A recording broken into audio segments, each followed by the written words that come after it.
I run a quiet grocery store and petrol station in a small town, but beneath the surface, I'm a prepper. When news of a deadly zombie virus outbreak reaches me, I retreat to my underground bunker, a fortress I've built with food, water, power, and weapons. Every system is maintained, every routine perfected.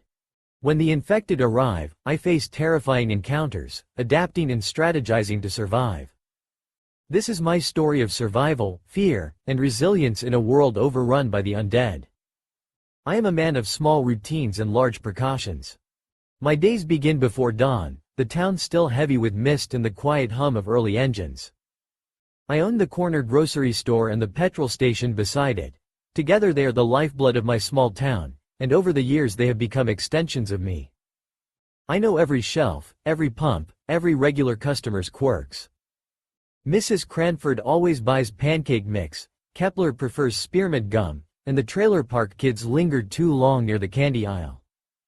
I see patterns in them, in the town, and I see patterns in myself, rigid routines, careful preparation, everything catalogued, labeled, and controlled. Mornings are meticulous. I check the fuel pumps, ensuring no leaks, pressure perfect, hoses clean. At the store, I inventory stock, rotate cans, inspect refrigeration units, and note temperatures. Everything has its time, its place, its maintenance schedule. I sweep the floor, mop spills, and greet the few early customers who trickle in. By mid-morning, I take stock of supplies for the week, dry goods, frozen meat, water reserves. I make mental notes of what needs restocking and what can be redistributed. Lunch is brief, often a sandwich I make myself while reviewing my notes on stock rotation and fuel usage. Underneath the grocery store, hidden behind a reinforced wall, is my bunker. It's a concrete labyrinth built over years, sealed tight, designed to be a complete survival system. Air is filtered through HEPA units with carbon layers, scrubbers for ammonia and CO2. Fans drawing from multiple inlets to prevent single-point failure. Water comes from an underground cistern, gravity-fed with a manually operated pump as backup. A diesel generator sits to the side, primed and tested weekly, with solar panels on the roof feeding a battery bank that keeps lights, sensors, and minimal electronics running. Rations are stored meticulously, grains in sealed Mylar bags, canned goods stacked by type and expiration, dried fruits and jerky in vacuum packs. I even maintain small hydroponic trays and jars of sprouting seeds, a tiny experiment in self-sufficiency. Weapons are stored securely. Rifles cleaned and oiled, pistols in cases, knives sharpened, a small cache of shotgun shells and a few specialty rounds. Tripwires, motion sensors, and cameras cover entrances, and a hand-crank radio keeps me connected to the outside world. Every system has redundancy. Every system has been tested. I check, clean, and maintain them in a rigid schedule, air filters every third day, generator run weekly, batteries rotated monthly, water tested bi-weekly. Then, one day, news arrives that changes everything. A zombie virus outbreak has occurred in another country. I hear of cities overrun, governments collapsing, people turning on each other.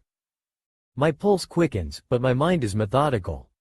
I begin stockpiling immediately. Additional fuel for the generator, extra rations, water purification tablets, medical supplies, and ammunition. I inspect the bunker again, ensuring every filter is functional, every seal intact, every battery charged. I reinforce the outer walls of my hidden entrance and improve the airlock system. Every item is catalogued, weighed, and placed for maximum efficiency. Days later, reports confirm the virus has reached nearby regions. Panic begins in small towns, looters and opportunists emerge. I decide it's time to go underground. I move the most critical items into the bunker: food, water, power supplies, communication devices, and weapons. I maintain a careful log of everything, noting quantities, dates, and storage locations. The bunker feels alive with preparation, a silent, mechanical heart beating beneath the grocery floor. Once underground, I set up the store and petrol station to appear emptied, looted, and abandoned. Broken shelves, scattered cans, pumps drained of fuel. It is a facade, a camouflage to protect both my sanctuary and my mind. The first encounter comes sooner than expected. A lone zombie wanders the street, attracted by movement, sniffing the air. I observe through a small camera feed, heart pounding, waiting for the perfect moment. When it approaches too close, I fire, precise and controlled. The body falls. The taste of fear and adrenaline lingers. I retreat to the bunker, reinforcing the internal door, checking the air and water systems again. Days pass in structured routine. Monitoring the environment, rotating rations, checking sensors, maintaining power systems. The bunker is alive with subtle noises. The hum of the generator, the filtered air, the occasional drip of condensation. I listen intently, alert to anything unusual. Then, 2 nights later, I hear scratching at the hidden entrance. My stomach tightens. I set up cameras to investigate, discovering small groups of zombies probing the hatch. They have learned to test, to manipulate, to push boundaries. I eliminate them efficiently, taking note of their patterns, timing, and approach. Subsequent encounters escalate. A group of 4 attempts to breach the secondary wall using improvised tools. I counter with traps I had devised, firing when necessary, capturing every movement on camera for analysis. Another group approaches from the west side, testing noise triggers. I redirect them with flares, forcing them into reinforced choke points. Each engagement teaches me more about their intelligence, their adaptation, their learning curve. I adjust defenses, reinforce weak points, rotate supplies, and refine traps. Food management becomes critical. I ration not only by caloric content but by activity level.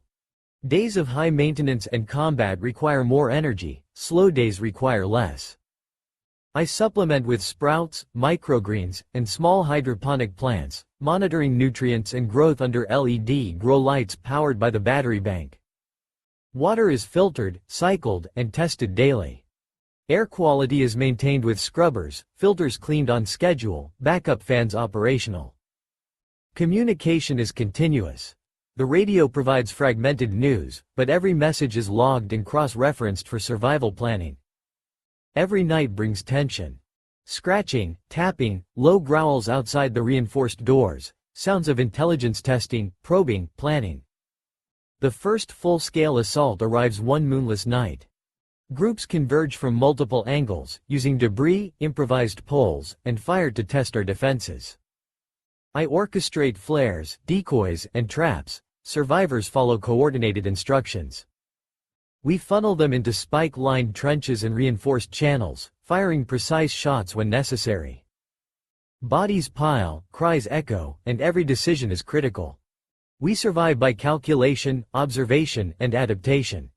After the battle, repairs and reinforcement dominate the next days. High-value supplies are moved underground. Decoys are adjusted, tripwires reset, patrols rotated.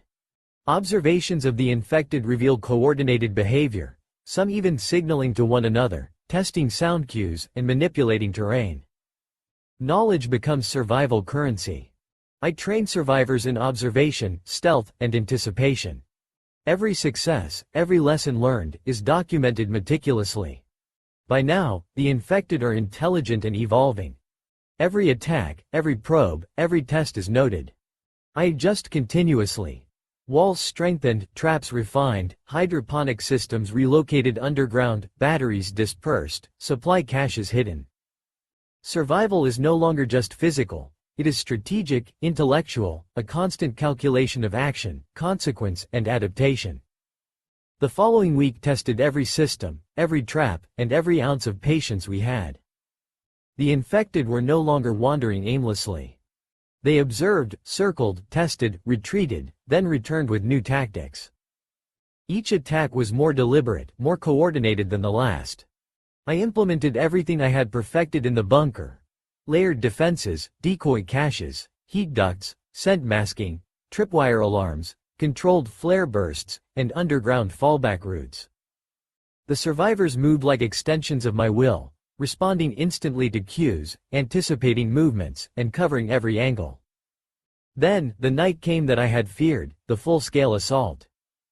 Just after dusk, a faint chittering rose beyond the quarry walls. At first, it seemed distant, but the sound intensified like a tide swelling.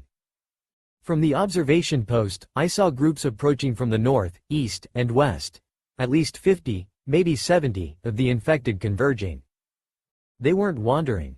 They were organized, testing our defenses in tandem. I activated the decoys first. Heat ducts hummed to create false thermal signatures, white noise speakers masked footsteps, and flares ignited along predetermined routes to channel them into reinforced channels. The first wave fell for it, smashing against false walls, triggering traps. They screeched, signaling other groups. New patterns emerged.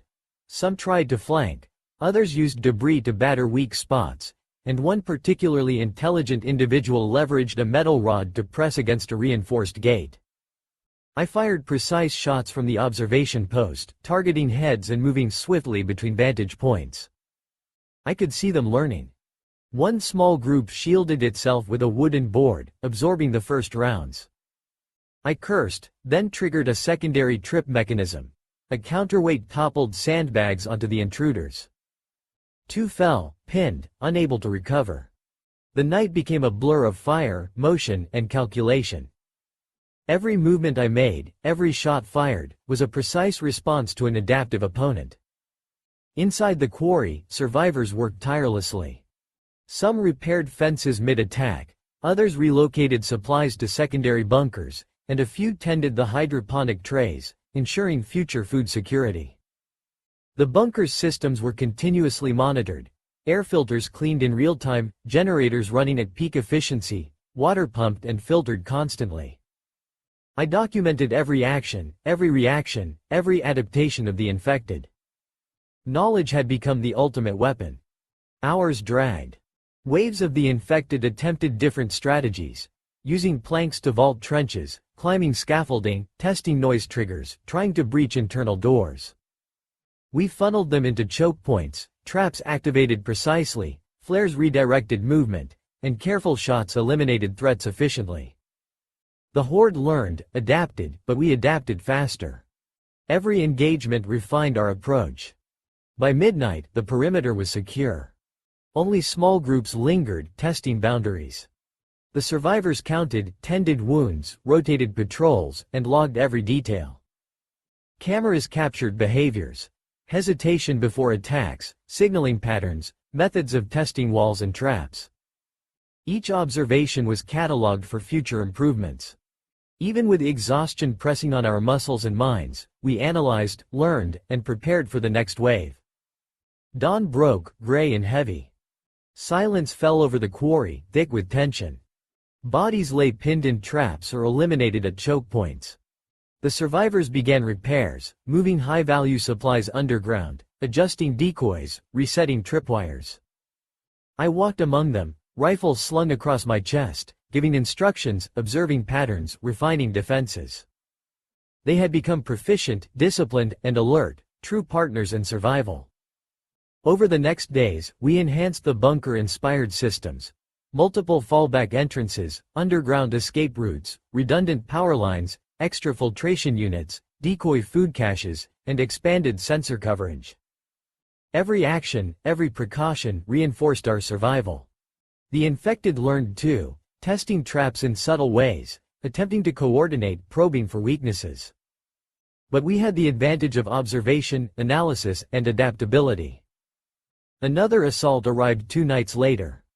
The infected approached from multiple directions, signaling to each other, using debris as levers and battering tools. I activated decoys, flares, and sound traps, directing them into spike-lined trenches. Shots were precise, measured, conserving ammunition, targeting heads only. The survivors responded seamlessly, blocking choke points, reinforcing weakened areas, assisting the wounded. The Horde tested our defenses repeatedly, but we adapted faster, anticipating their moves, countering, and documenting.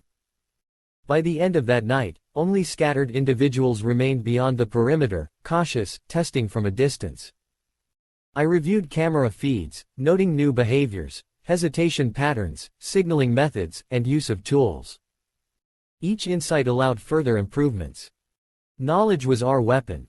Survival was no longer luck, it was strategy, discipline, and adaptation. In the quiet that followed, I implemented long-term measures, expanded hydroponics underground, extended water storage, additional solar panels for redundancy, and reinforced all internal walls. I trained the survivors on psychological endurance, observation skills, and coordination. The bunker lessons had scaled. What once kept me alive alone now safeguarded dozens of people. We had created a living system of survival, responsive, disciplined, and adaptive. Weeks passed. Minor attacks continued, probing, testing, but always falling into traps or being met with calculated resistance. Supplies were rotated, systems maintained, knowledge cataloged. Each engagement strengthened us, each adaptation sharpened our minds.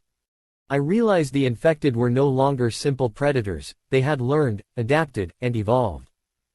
Yet, we had evolved faster.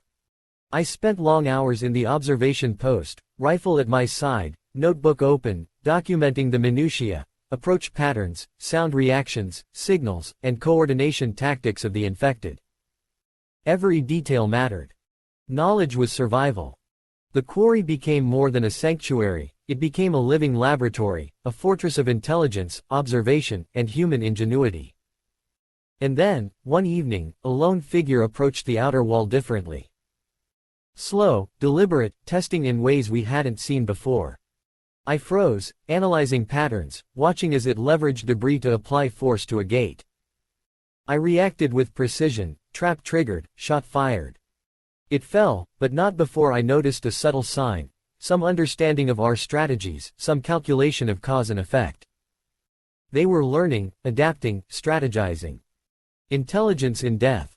I exhaled, recognizing the truth, the fight was far from over. Each day would test our adaptation, each hour a measure of observation, each decision a calculation between survival and failure. But for now, the quarry stood, systems intact, survivors alert, and knowledge accumulated. I had built bunkers, traps, systems, and routines. I had trained humans to fight with discipline, observation, and strategy. We had turned fear into preparation, chaos into order, and instinct into calculated action. I leaned back in the observation post as dawn broke, the faint smell of decay lingering in the wind. The survivors were awake, organized, checking supplies, rotating patrols, monitoring sensors.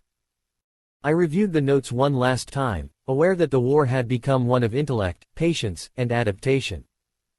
We had survived by outthinking, outplanning, and outlasting. And as long as we continued to learn faster than the infected, hope remained alive. For the first time in months, I allowed myself a slow, steady breath.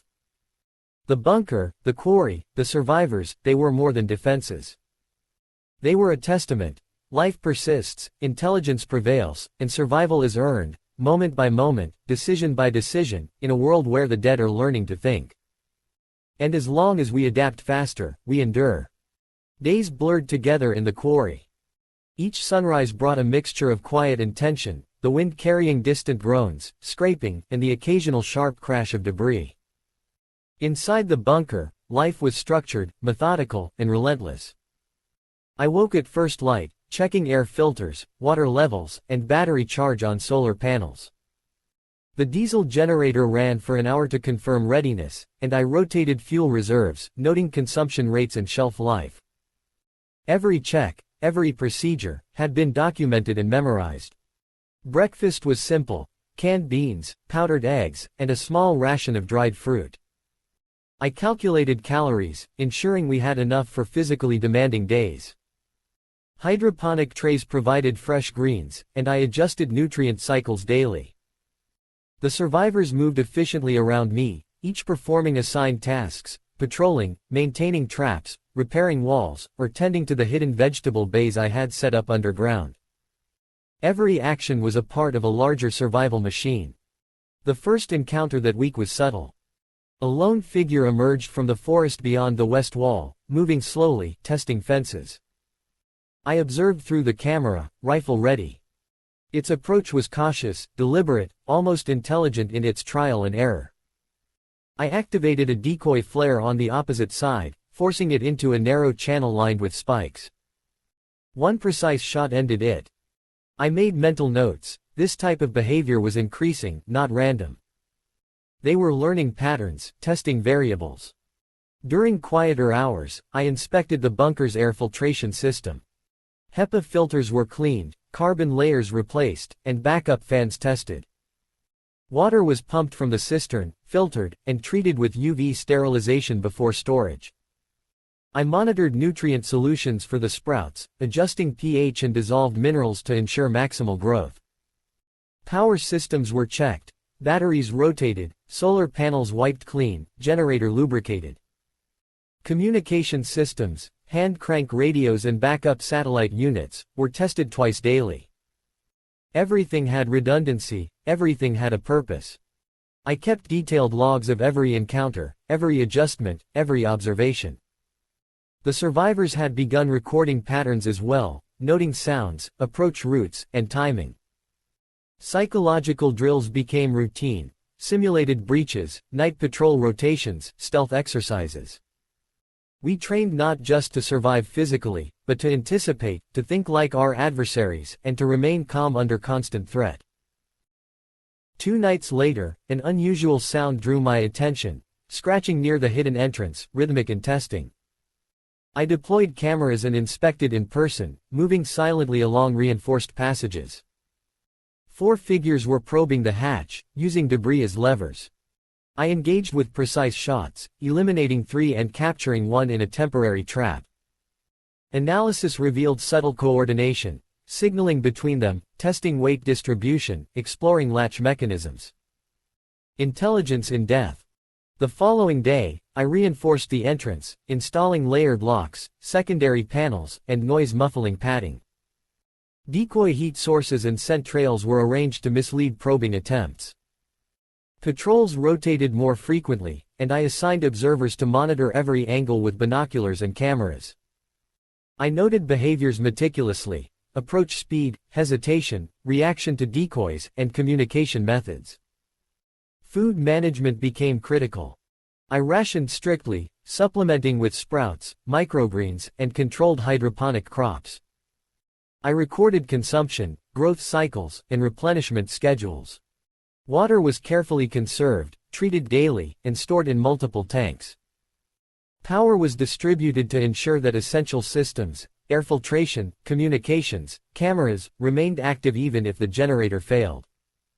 I kept spare fuel, solar batteries, and manual pumps ready. That week also brought minor skirmishes. 2 groups approached from opposite sides. One tested fence stability, the other explored debris for improvised battering tools. I used flares and noise decoys to funnel them into spike-lined channels. Shots were precise, conservative, targeting heads only. The survivors acted as a coordinated unit, blocking flanks, repairing barriers, and monitoring traps. Each encounter reinforced patterns, teaching both us and them. I observed the psychological toll of constant vigilance. Survivors rotated for rest, but sleep was always light, ears tuned to every sound. Anxiety and tension were tempered by routine, observation, and training. I maintained morale through structured duties, careful explanation of strategies, and controlled exposure to risks. Knowledge became a shield, discipline a weapon. A particularly tense moment occurred 3 nights later. A group of 6 tested multiple entry points simultaneously, using debris as leverage. They moved with intent, signaling each other. I triggered a pre-planned series of decoys, channeling them toward reinforced channels. One survivor fired controlled shots at critical moments, eliminating threats while the others reset traps mid-engagement. The outcome was perfect: 0 casualties, all breaches contained. I logged every detail, noting behavior patterns for future reference. By the 2nd week, the quarry felt like a living organism. Air systems hummed continuously, water circulated, crops grew underground, batteries charged, cameras monitored every approach, and decoy systems remained active. The survivors were disciplined, trained, and alert.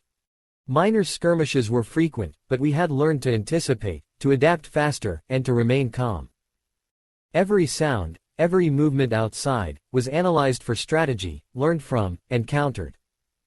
Then, On a moonless night, the largest test yet arrived. From multiple directions, groups converged, using debris to breach weak points, signaling across distances, and coordinating movements. I activated layered defenses, flares, decoy heat sources, noise masking, tripwire-triggered obstacles. Groups funneled into spike-lined trenches and reinforced choke points.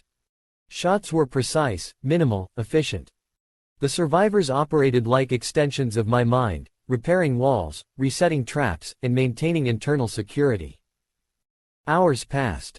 The assault tested every system and every lesson.